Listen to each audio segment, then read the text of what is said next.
சற்று முன் வசமாக சிக்கினார் ஆளுநர் ரவி. 200 சவரன் நகை திருட்டு அதிர்ச்சியில் மோடி.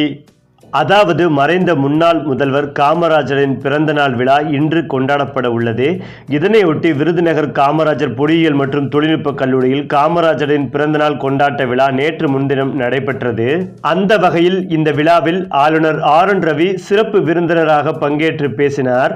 இந்த நிகழ்ச்சியொட்டி ஆளுநர் RN ரவி அவர்கள் சாத்தூர் அருகே RR நகரில் உள்ள வளாகத்தில் தங்கியிருந்தார். இந்த நிலையில்தான் ஆளுநர் RN ரவி தங்கியிருந்த வளாகத்தில் உள்ள 2 வீடுகளில் 200 சவரன் நகை கொள்ளையடிக்கப்பட்டுள்ளது.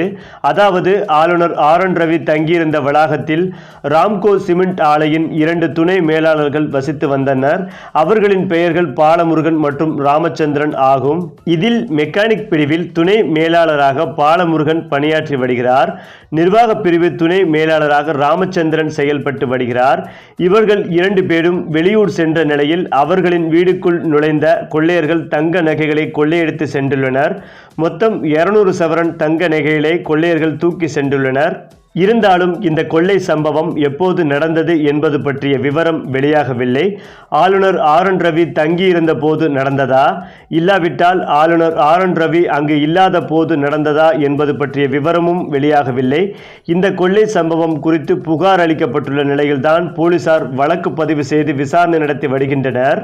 அது மட்டுமில்லாமல் 2 வீடுகளில் கொள்ளையடித்த கும்பலை போலீசார் தீவிரமாக தேடி வருகின்றனர்.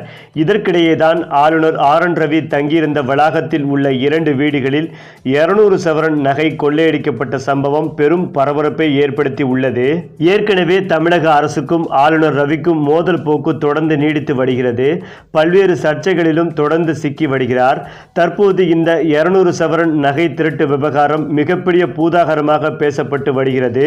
மேலும் இவர் தங்கிய வளாகத்தில் அடுத்த நாளே இந்த திருட்டு சம்பவம் நடைபெற்றிருப்பது பல்வேறு தரப்பினரை அதிர்ச்சி அடைய வைத்து வருகிறது. மேலும் இது குறித்த அதிகாரப்பூர்வ தகவல்களை ஆளுநர் ரவி தரப்பு இதுவரை வெளியிடவில்லை என்பதும் குறிப்பிடத்தக்கது. ஏனென்றால் சமூக வலைதளங்களில் ஆளுநர் ரவி தங்கிய வளாகத்தில்தான் 200 சவரன் நகை திருட்டு நடந்திருப்பதாக தற்போது தகவல்களும் பரவி வருகிறது.